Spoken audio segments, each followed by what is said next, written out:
Tuhiyat, apa kabar? Baik. Terima kasih waktu itu NBC Indonesia, Pak. Silakan, terima kasih.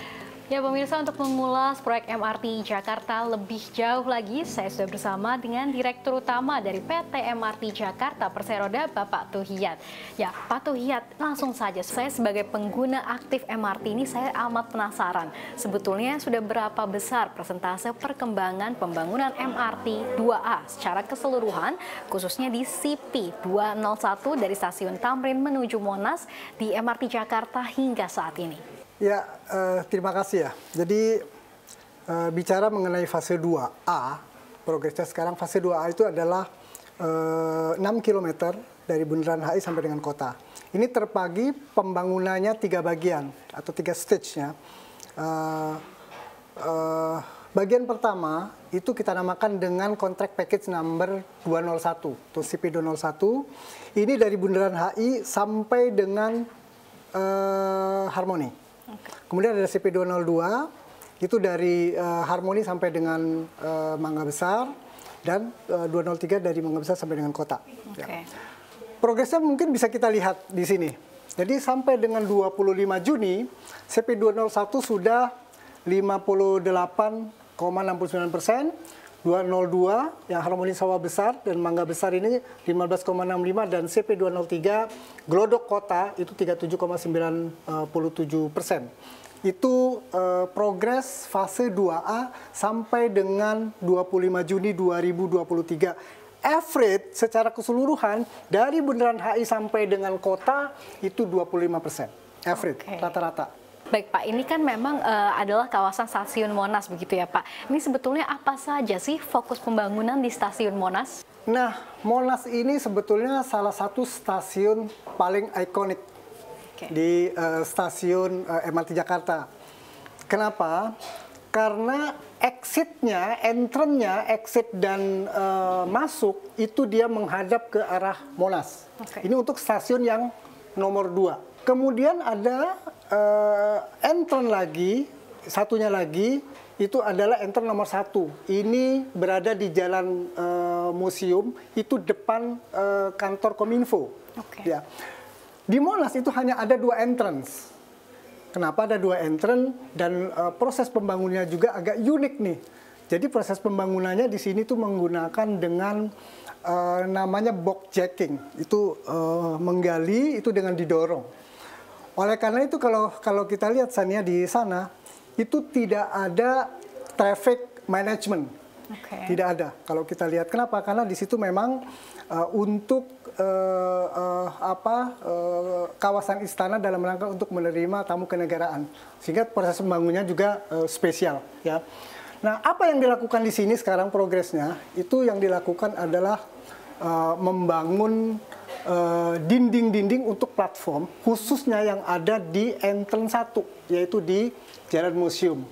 Itu kita sedang berprogres di sana ya. Dan ini kemudian di samping itu juga kita sedang mempersiapkan untuk membangun SRAB. Ya, termasuk nanti rooftop di sini. Itu kira-kira. Pak, yang sebelah sini kenapa tidak diletakkan di Jalan Merdeka Barat begitu, Pak? Iya, waktu itu ada permintaan dari istana, dari Sekretariat Negara bahwa mengapa entrance satunya itu tidak di area Medan Merdeka. Ya, Medan Merdeka. Jadi dibelokkan ke Jalan Museum depan Kominfo, karena entrance ini nanti ada pick up dan drop off transportasi. Katakan ojol gitu ya. Sehingga ini kalau pick up atau drop off itu tidak mengganggu area utama, jalan utama. Yang notabene itu adalah dekat dengan area istana. Baik Pak, kita tahu bahwa tahun depan, tahun 2024 ini merupakan tahun politik. Apakah tahun politik ini bisa menjadi faktor yang menantang bagi pembangunan MRT fase 2? Saya katakan insya Allah kita bekerja secara profesional. Ya. Tidak ada pengaruh yang cukup signifikan terkait dengan politik yang terjadi. Ya. Sebagai contoh, kita sudah membuktikan diri pada saat pembangunan fase 1, ya. Begitu berganti beberapa gubernur, ya, dan kita tetap posisi selesai secara tepat waktu. Jadi ini milestone yang dimandatkan kepada MRT Jakarta oleh pemerintah provinsi, dan kita akan selesaikan secara tepat waktu. Biaya bengkak ini dari semula 22,6 triliun rupiah menjadi 25,3 triliun rupiah menjadi salah satu ganjalan di proyek MRT fase 2. Bagaimana sebetulnya strategi menanggulangi biaya bengkak ini? Proses ke arah utara, ke kota terutama ya, dibandingkan dengan progres atau proses pembangunan fase 1 Lebak Bulus sampai Bundaran HI, ada signifikan yang berbeda. Arah ke sana dengan kita menghadapi tanah atau lahan yang cukup lunak, kemudian struktur pembangunan tunnel juga berbeda. Jadi mulai dari Harmoni, tunnelnya itu tidak kanan kiri, dengan kedalaman kurang lebih sekitar rata-rata di fase 1 itu sekitar 23 meter. Ya. Tapi begitu dia mulai dari Harmoni, itu tunnelnya sudah atas bawah, sehingga 2 kali kedalaman. Kenapa demikian? Itu sampai dengan Mangga Besar. Kenapa demikian? Karena di sana space daripada jalan itu cukup sempit antar Jalan Hayam Wuruk dengan Jalan Gajah Mada. Itu. Yang berikutnya ada yang terkait dengan artefak, utilitas yang begitu cukup menguras effort kita untuk melakukan utilisasi dan sebagainya. Nah, terkait dengan biaya itu sebetulnya kita pembiayaannya bekerja sama dengan pemerintah Jepang, antara Indonesia dengan Jepang, dengan menggunakan loan dengan tenor yang cukup panjang, termasuk di dalamnya ada 10 sampai 12 tahun grace period di dalamnya. Dan itu kita sudah tersedia pendanaan itu sejak awal ya. Saat ini kita tersedia sekitar 18 triliun dan kita tinggal sisanya kembali itu sekitar 9 triliun. Kita posisinya masih seperti itu. Tetapi proses sampai dengan saat ini biaya tersebut belum terjadi. Yang terjadi adalah baru sekitar dana yang tersedia dulu. Itu kira-kira.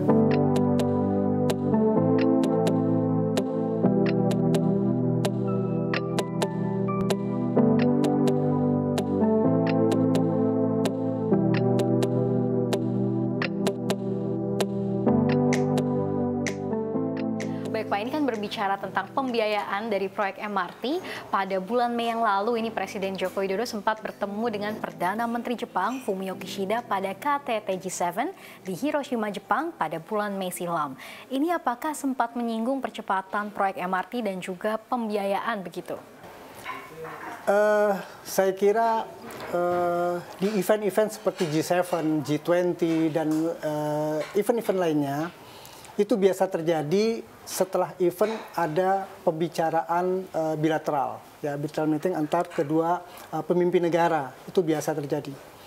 Nah, antara Indonesia dengan Jepang punya kerjasama yang cukup panjang dan proyeknya itu cukup banyak, ya. Nah, khusus terkait dengan MRT Jakarta, sebetulnya yang dibicarakan adalah dalam rangka untuk mengakselerasi pembangunan proyek MRT. Khususnya yang sekarang sedang dilakukan yaitu fase 2A. Tidak lebih dari itu. Itu yang kira-kira dilakukan khusus proyek MRT, dan selanjutnya banyak proyek-proyek lain yang dibicarakan oleh kedua pemimpin negara ini. Baik, lalu bagaimana sebetulnya optimisme dari MRT Jakarta agar proyek ini dapat beroperasi di tahun 2029? Kami optimis ya, proyek ini sudah kita rencanakan panjang, ya. Seharusnya memang 2027, kenapa? Karena kita ada pandemik selama 2 tahun lebih, sehingga kita bergeser dari 2027 kepada 2029, ya. Jadi PT MRT Jakarta punya timeline yang cukup ketat di situ, ya. Apalagi publik, khususnya publik Jakarta itu mengharapkan kehadiran dari transportasi Jakarta berbasis railway itu, karena dapat mengangkut pengguna jasa dalam jumlah yang cukup massal, di samping dalam rangka untuk mengurangi tingkat kemacetan yang ada di Jakarta. Lalu Pak, ini kan MRT memang akan lanjut lagi ke fase berikutnya, yakni fase 3 dan juga 4, di mana fase 3 ini kan menghubungkan Cikarang dan Balaraja, dan fase 4 menghubungkan Fatmawati hingga Kampung Rambutan, di mana biaya pun senilai 108 triliun rupiah. Ini siapa saja investor yang sudah memberikan komitmen untuk pembiayaan proyek tersebut? Fase East West Line itu kurang lebih panjangnya 84 kilo. Dan ada 48 stasiun. Ya. Ini terbagi dari 3 provinsi, Jawa Barat, DKI Jakarta, dan Banten. Ya. Beberapa investor yang sudah menginginkan masuk ya bersama dengan proyek ini, antara lain pemerintah Jepang, kemudian pemerintah Inggris ya beberapa waktu yang lalu. Dan kita cukup open ya untuk beberapa negara yang akan menginvestasikan dananya di proyek ini. Nah, agak beda East West dengan proyek sebelumnya karena di East West Line khususnya Phase 1 Stage 1 itu yang dari Bekasi sampai dengan Tomang ya, Medan Satria sampai dengan Tomang, itu pembangunannya paralel antara infrastruktur dengan pembangunan kawasan transit. Sehingga stream revenue yang akan didapatkan pasca atau setelah ini melakukan operasi, itu sekaligus kita mendapatkan fairbox dan non-fairbox. Itu untuk East West Line kita masih open. Kemudian untuk fase 4, saat ini adalah Fatmawati Kampung Rambutan yang beberapa waktu lalu kita sempat mengadakan memorandum of understanding dengan PT Jasa Marga ya untuk mengextend dari Kampung Rambutan kurang lebih ke area Taman Mini dalam rangka untuk integrasi dengan LRT Jabodebek ya. Ini panjangnya kurang lebih sampai dengan Rambutan itu 11 km ya. Kemudian ada 10 stasiun ditambah 1 depo. Nah, khusus untuk fase 4 itu skemanya kita akan dorong pun juga untuk lanjutan fase East West Line sama. Itu kita akan dorong ini kerjasama, pembiayanya kerjasama antara pemerintah dengan badan usaha. Itu yang kita namakan dengan KPBU atau PPP ya, Public Private Partnership gitu ya. Jadi kenapa demikian? Ini dalam rangka untuk meringankan fiskal pemerintah, baik pemerintah pusat maupun pemerintah daerah, dalam hal ini Pemprov DKI Jakarta.